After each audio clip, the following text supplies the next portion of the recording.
Thank you for tuning in to the Inside Look podcast. And today we have a special guest, Jim Warner Wallace. Thank you so much for joining us.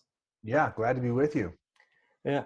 So I like to start off when we have guests is to share a little bit about themselves and to share a little bit about their story. And for you, how you're a former homicide detective and about how first 35 years you were an atheist and now you're a Christian apologist. So if you could share with us a little bit more about that.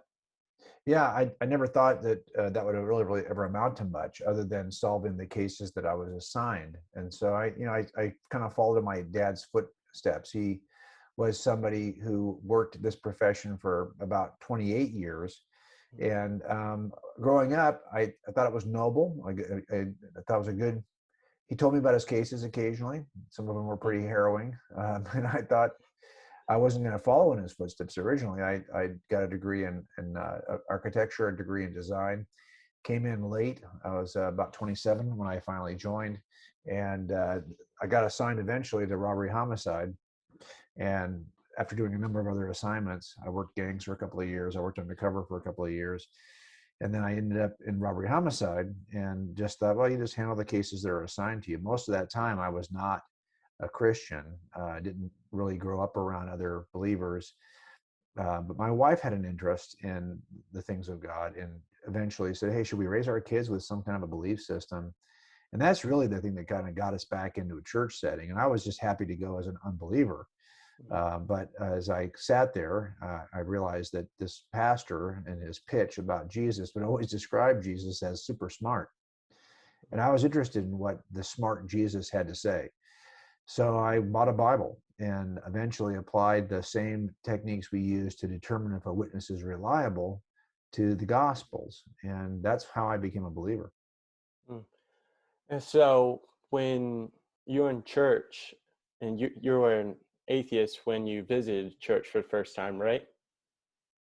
You were. Right. So when you were doing that, what really made you spark that interest? Like what caused you to like, wow, let me use these skills I have to determine if the resurrection of Jesus Christ, how like you're saying, is true?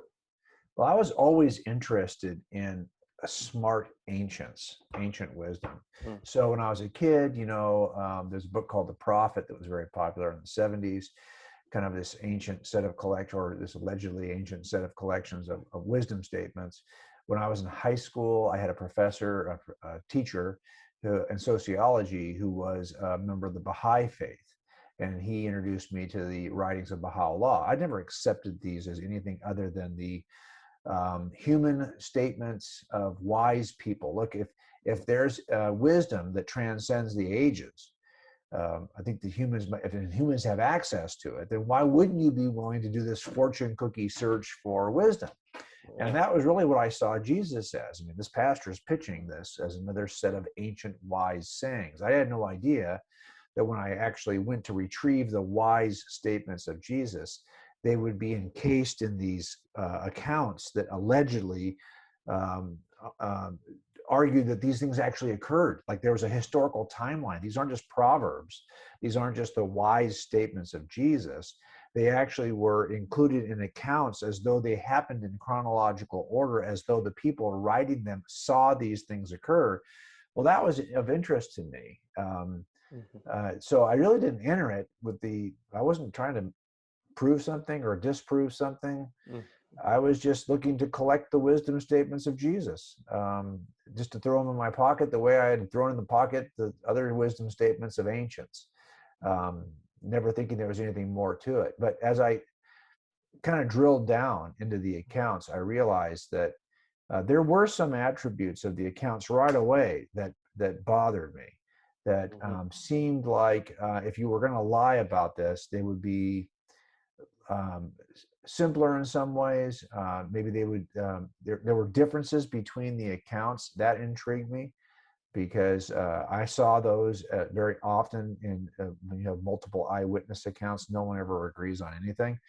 So this happens all the time, even today. So when I saw that the accounts had not been polished out the kind of warts and bumps and pimples of the accounts had not been removed.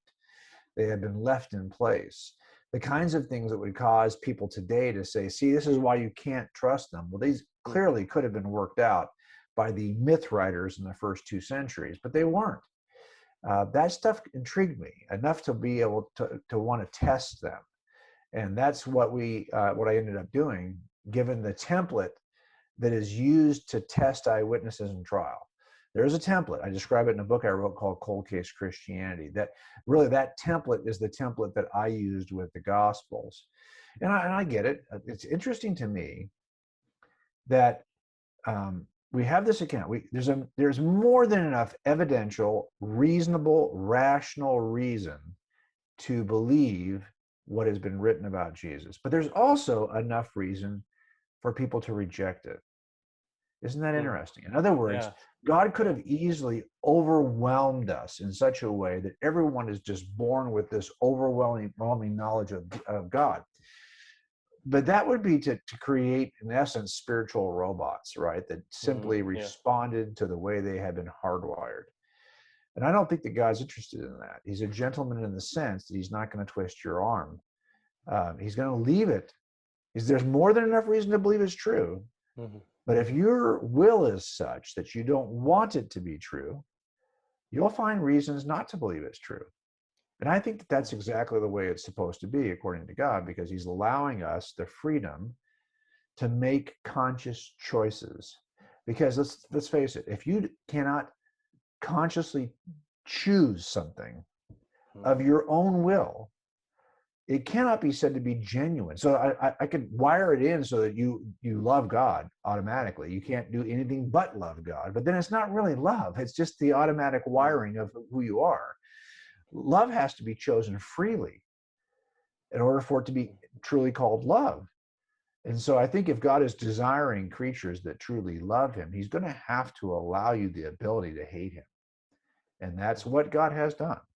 And so I can offer this evidence to people, but they may, as a matter of pure will, find reason not to believe it's true. And that's fine. I think it needs to be that way. I never say to people, well, I can prove to you this is true. What I say generally is that I can give you the reasons why I think that this is a reasonable inference from the evidence. You may not find it to be a reasonable inference from the evidence. That's okay. I didn't find it to be I didn't look at the evidence for many years, but I didn't even think it was worth looking at for 35 years. So I'm pretty patient with people who are opposed to the Christian worldview.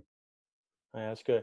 And the part you were saying on they're kind of like scared on like really looking to find out if like God really is true, because I know so many people that are like that is they say they're atheists, but they're more like mad at God.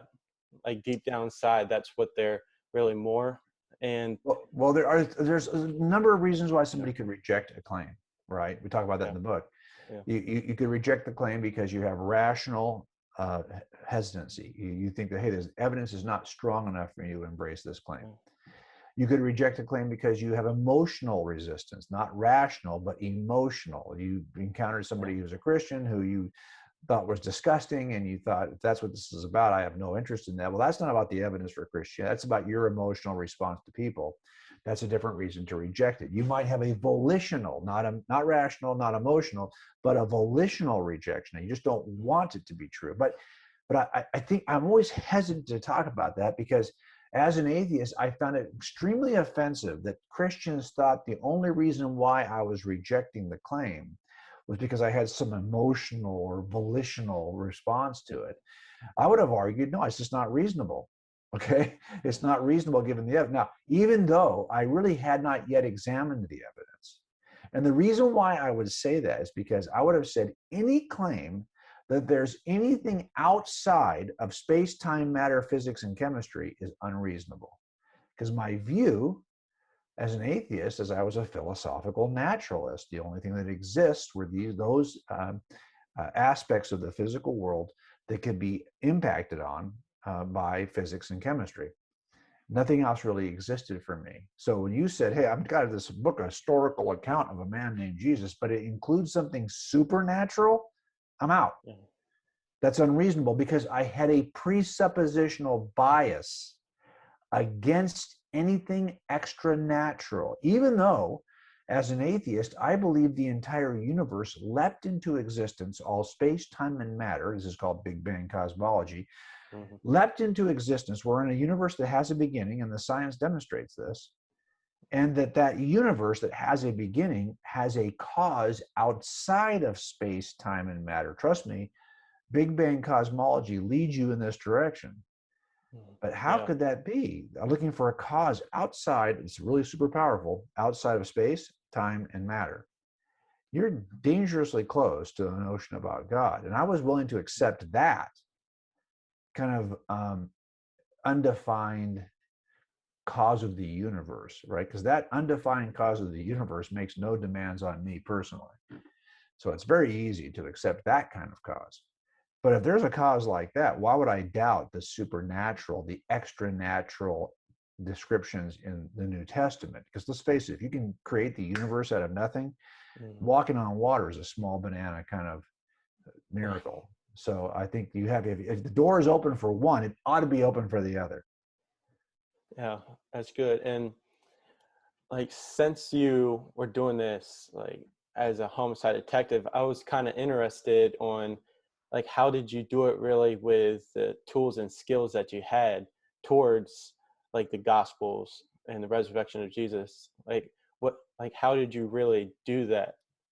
Well, Like I as your didn't, skill set? right. Yeah. Well, a lot of this is not about, I mean, I think after the fact, it's easy to kind of, I mean, you have this unusual approach. And it wasn't like I said, oh, I'll just take this unusual approach and I'll write a book about it. I didn't write a book for the next 12 years. I mean, I just used that what skills I had. I mean, I would suggest this: if you are an engineer and you're examining Christianity for the first time, there's probably something about your engineering background as a puzzler, as a systems, kind of a puzzler that you probably will employ as you look at the evidence for God's existence, as you look at the evidence for the New Testament. You're not going to be able to help yourself because this is your discipline. This is how you've been trained to think. Well, the same thing happens for detectives, right? It's not like we're saying, "Oh, what kind of gimmick can I use here that I could then later write a book about?" You work through ideas and work through claims to determine if they're true. And now, the question then becomes, well, is a detective approach even? Look, I'm working cases for which there are typically no living. The eyewitnesses are often dead, Mhm. and sometimes the report writers are dead.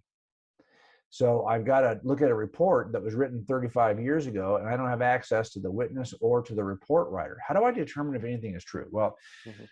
in court, we have four things that we look at when we look at eyewitness reliability. One, was the person really there and can they demonstrate they were really there? Two, can we corroborate them in some way? And my cases are old enough where I don't have cell phone technology that can help me with a video.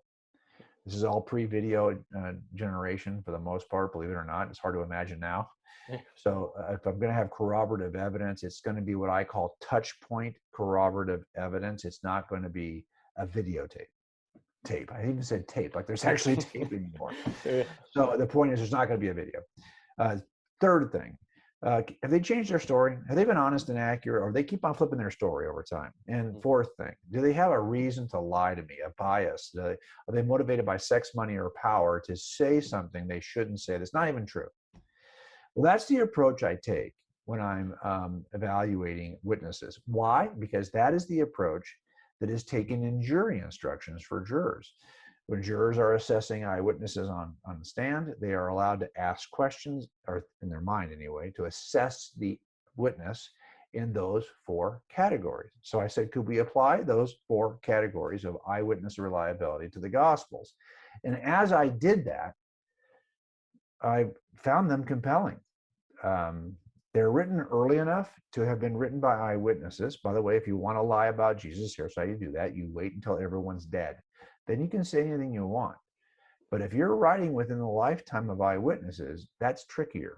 Does not mean it's true, but it's the first step in reliability. Two, they can be corroborated with touch point evidence, either internal and external, and I cover a lot of that in the book. And three, have they changed their story over time? I think you can trace the progression of the Jesus story through the centuries by way of the church fathers, by way of other people who are writing about Jesus, and you will see that the resurrection claim is incredibly early, doesn't change, and that's the big claim.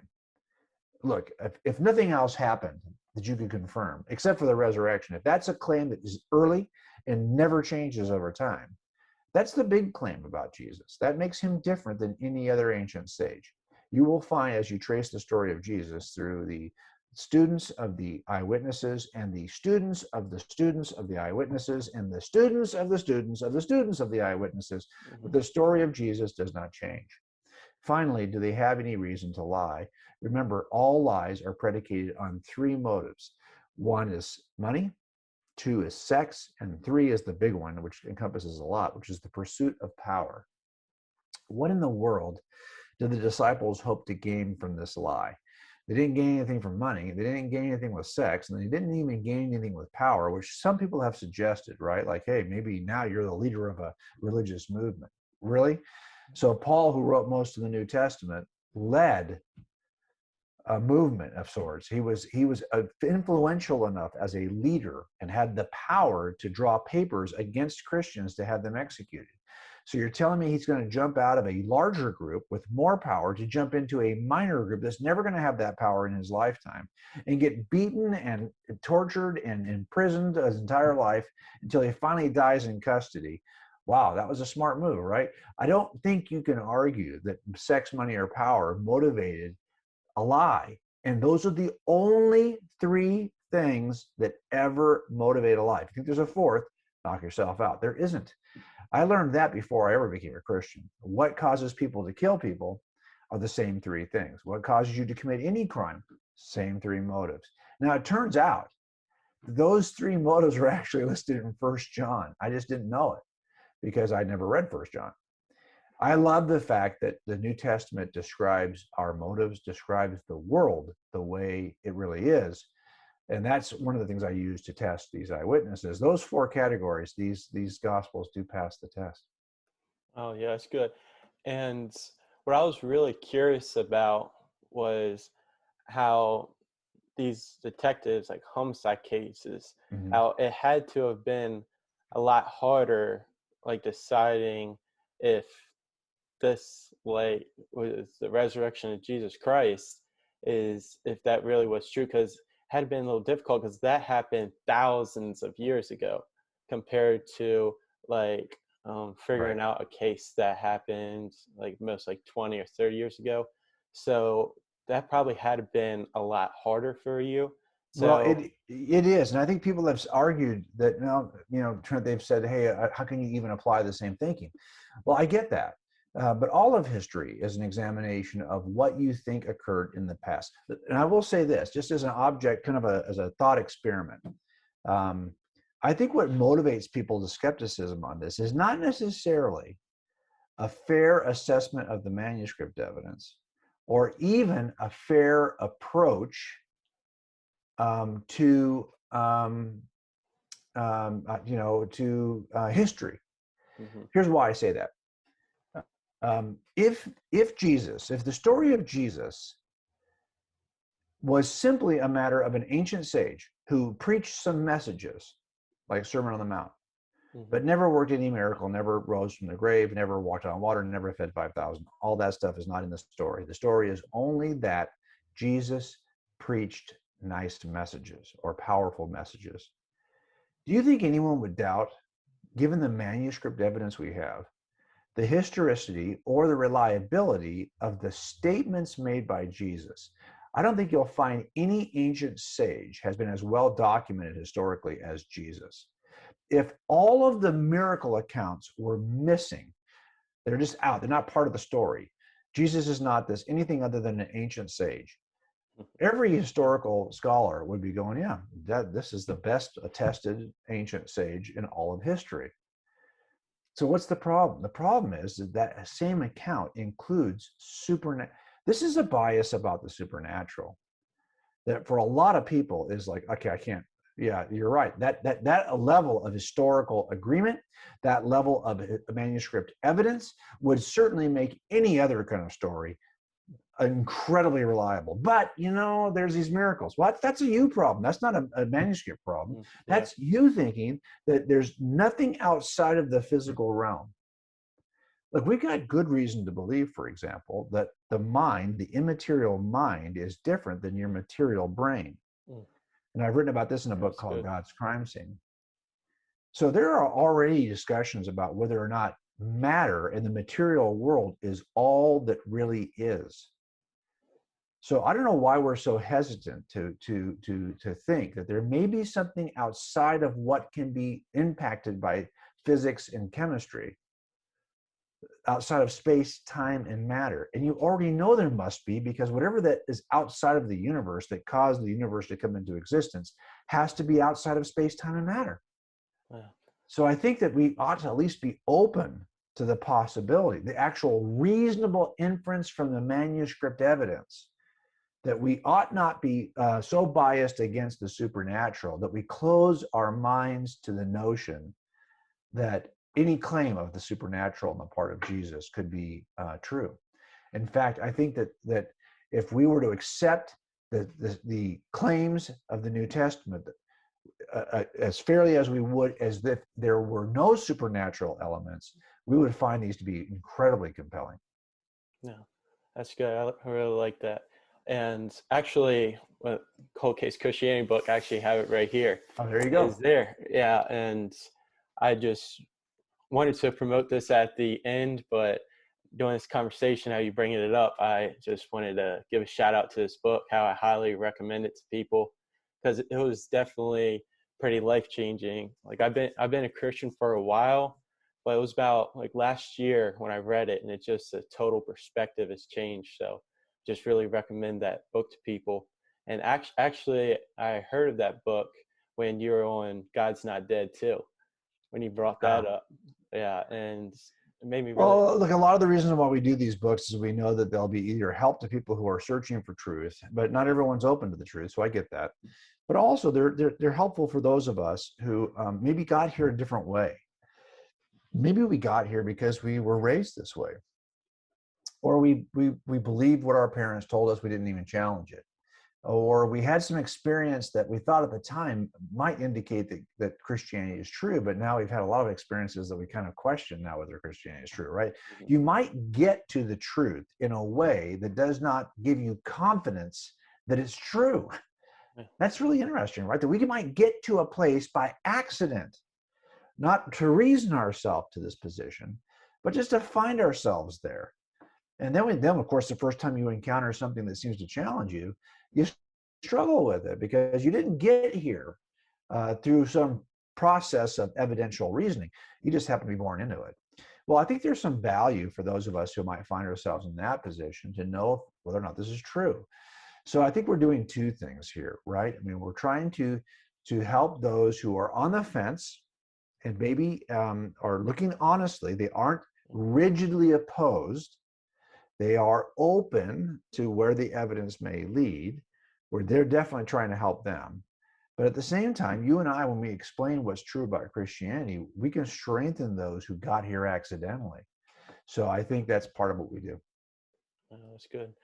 And also bringing up about that book is, it was in chapter 13, you brought up how were the gospel writers accurate, and how like non-Christians, they can look at the Bible and they will have a hard time believing it because it's not like an average book. Because like an average book is the writer is this person, like just this person, but the Bible is written by thousands of different people from different like ages, different backgrounds. And I wanted to see how you can really describe how the Bible is accurate, like how to prove to somebody how the Bible is accurate by this, or it's because of this. Yeah, well, a lot of this is about us. I mean, I'm writing another book right now called Person of Interest, where I talk about how you could actually make a case for Jesus without any New Testament at all. just based on the course of history that led up to Jesus and that followed Jesus. So the impact that Jesus has had on culture has been so robust that it's hard to erase Jesus from the collective histories of anyone on the planet right now, given the kind of influence and spread of the gospel. But my point here is this. You can find out, we have to determine, has this story, is it accurate? Has it changed over time is really the issue.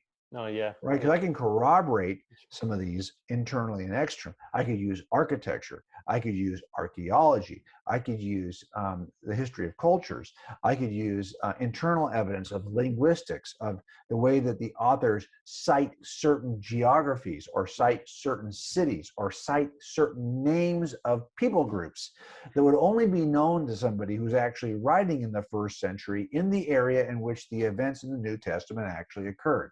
We can talk about all that. But the point I'm trying to make here is, at some point, the question becomes, how do we know if the story of Jesus changed over time? And that's a big question, right? Because we kind of have a sense that there might be the legend of Jesus that developed over time. And if that's the case, you can't trust anything that's in the New Testament because it's including legendary elements that have been corrupted over time. But if you go back to the earliest records of those who sat at the feet of the eyewitnesses, you will see that every miraculous element of the Jesus story occurs early. Let's just go forget about it. The most important miraculous element is the resurrection. And one of the earliest documents in the New Testament, by anyone's examination, including skeptics like Bart Ehrman, are the early letters of Paul, especially to the Corinthian church, sometime in the mid-50s, early to mid-50s. And you will see that the high Christology, that the fact that Jesus rose from the grave, is there in the earliest century, in the earliest writings of Christendom. It's not as though, okay, well, this miraculous stuff appears later in history. He was a simple preaching rabbi. He didn't do anything supernatural. He was just a preaching rabbi. And as the legend grew, before it became the religion of the empire, eventually the simple rabbi named Jesus became the Christ of Christianity.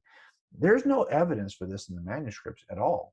Even in the manuscripts of those that are extra biblical manuscripts, not even about the New Testament. I'm talking about the writings of the earliest leaders of the Christian church.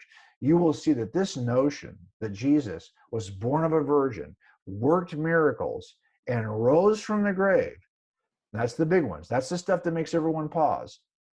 That stuff's been in there from the earliest years. That's not been added over time. The Jesus you're encountering on the pages of the New Testament today is the same as the earliest Jesus described to the earliest believers. There's no change in the story of Jesus. That's good. And also, so this is about my last question here. Sure. And it was more of a, like in the beginning that I wanted to ask, but is when you were going through this, when was it that you were like, wow, it is true? Like, what point did it happen? Like, going all through that journey of the Gospels, of the resurrection of Jesus, while you were trying to figure it all out and studying it, when was it when you recognized, wow, it really is true? Like, wow, this really is something that is life changing. Like, when exactly was that? Well, I've been asked this by others. I'll try to explain this maybe in a more detailed way here. I'm the kind of person who will make sure I delay inferences until the entire trust the process. You hear that all the time, right? In football, you hear that all the time in sports, right? Yeah. You got this process, just trust the process, trust the process. The same thing is really true for detective work, right? You might have an inclination, but man, I've been wrong. So I just know to trust the process. So I didn't jump in early, even if the first of the four legs we talked about in terms of reliability, if I would have established the first leg and he passes the test, well, you might be inclined to jump in right there. No, don't jump in there. You don't need to. Well, first of all, why would I jump in anyway? I'm not like inclined toward Christian belief. I wasn't at the time. At 35, had a great life. Everything's going well. I didn't have a crisis I was trying to solve quickly. Mhm. Just was interested in this ancient sage named Jesus. Okay. There's no rush to this. So I didn't jump in. So I just trusted the process. You trust the process all the way through, working through. So that means when you work in a cumulative case that is really strongest once all the pieces are in place, well, then you have to trust the process and not jump in or make an inference into. That's really hard in most investigations because you got to do that whole thing with each candidate, each suspect in your investigation. You just can't jump out unless there's something disqualifies them. Then you can jump out. But otherwise, you're kind of like, okay, that case is so for him, but boy, it's a lot stronger for him. It's a lot stronger for her, and Mhm. suddenly you have a suspect.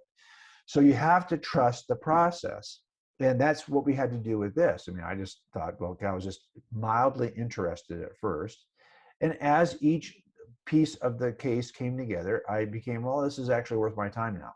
Mm. But I also knew I had been wrong. I had just been wrong not long before this on a major case I was working at work Mm. where I didn't trust. I was too eager. I jumped in too soon. So I just knew to be patient. So I went through all this process. I had all four legs that I thought would look pretty good. And even then, I asked my wife, I said, I just don't know, even if this was true, why would a good God do it this way? Like, why would he ever have to die on a cross to begin with? Yeah. You could make a case for this death on the cross and it might be really good, but it seems stupid. Like, why would you do Yeah. it this way? So I didn't understand the gospel, even though I have been studying the gospels.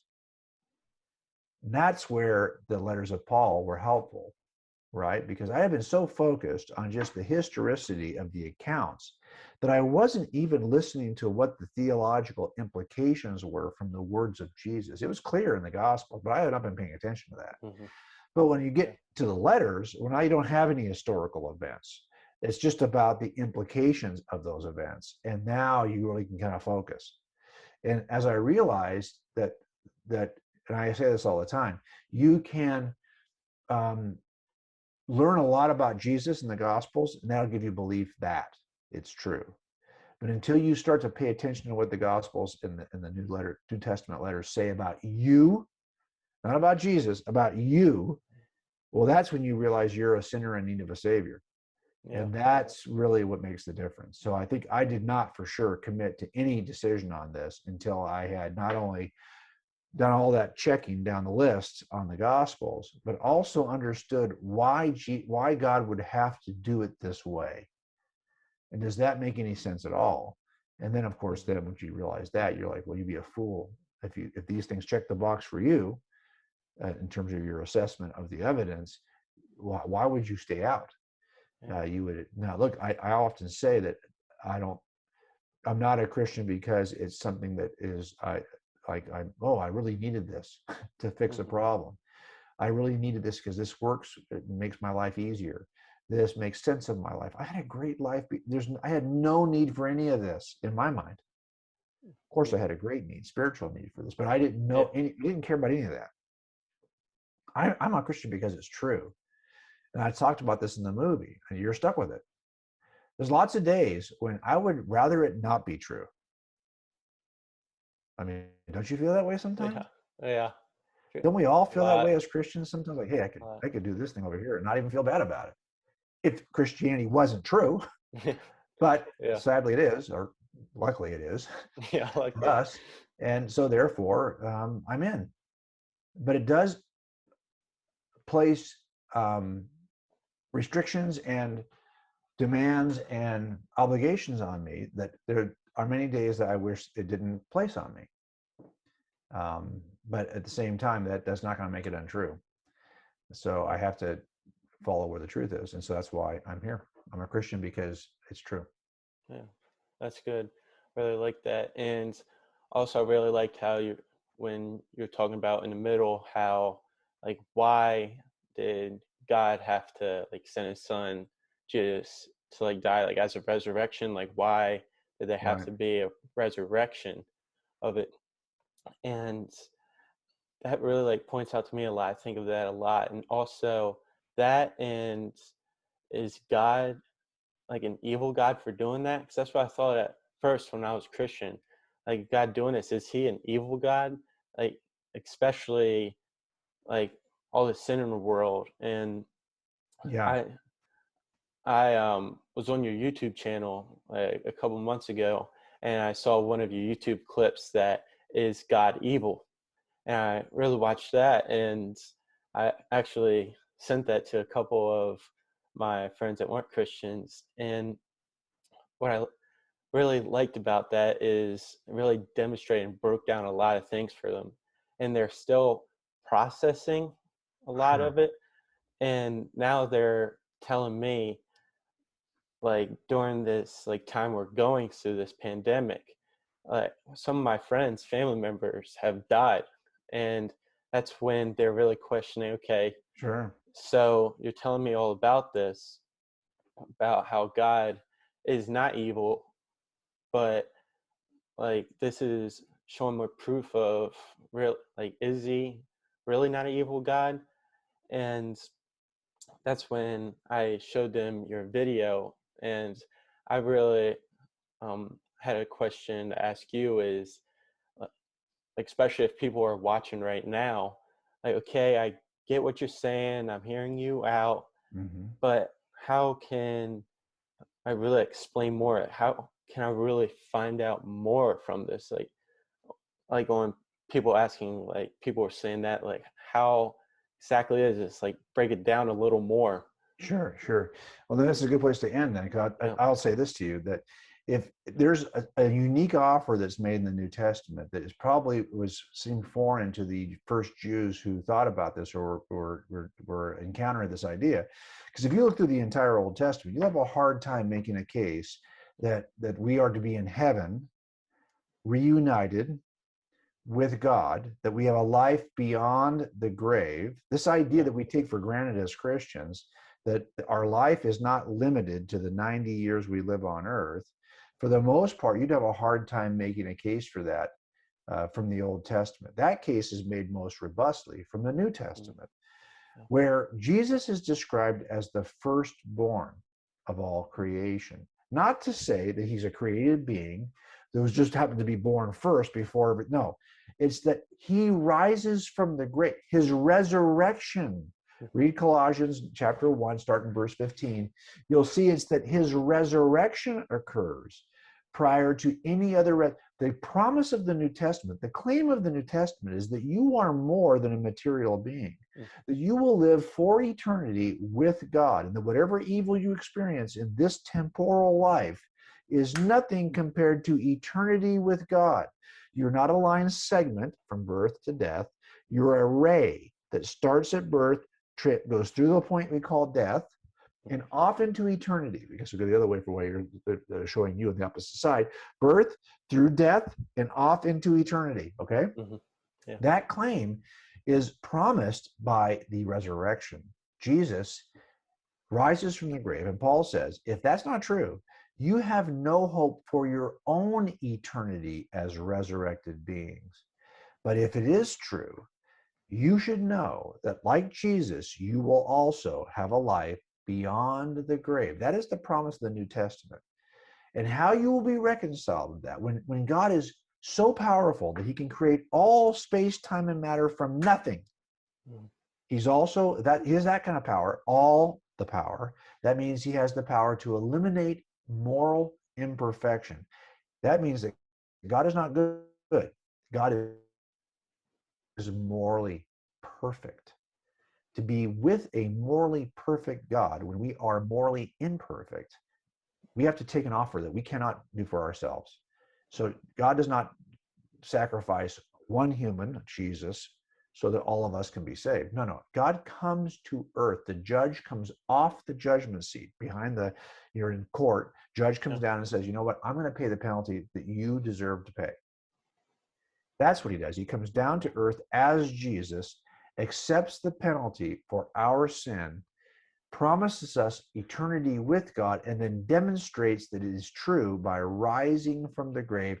That is the way he is the firstborn. He is the first to rise from the grave for eternity, never to die again. Remember, Lazarus, the others that he rose from the grave, that he actually resurrected. Those are not resurrections. Those are resuscitations. Those people eventually died. But Jesus rises from the grave forever, and he is the firstborn in that sense. And we are promised to follow him. So it's a promise of eternity. And if you don't think that makes a difference in terms of struggles in a pandemic year, where you think, oh, gosh, my grandfather died at 80, he could have lived to 90 maybe, but he died at 70, he could have lived to 80, whatever it is. My loved ones died when they could be here with me. Okay, if they're believers, well, even if they're not, we are all eternal creatures. The only question is, where will we spend eternity after we die? And if you think you've suffered in this life, remember, it's only 90 years. Don't overestimate 90 years compared to 1,000 years in eternity. 90 years is pretty short. Compared to 1,000,000 years in eternity, 90 years is even shorter. Compared to 10 million years in eternity, 90 years is a millisecond.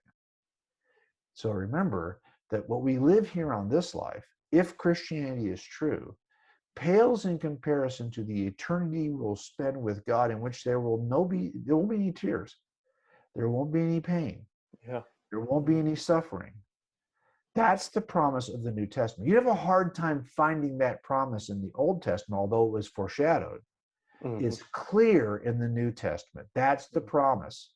That's the way in which Jesus is the firstborn. And that is the promise of the resurrection.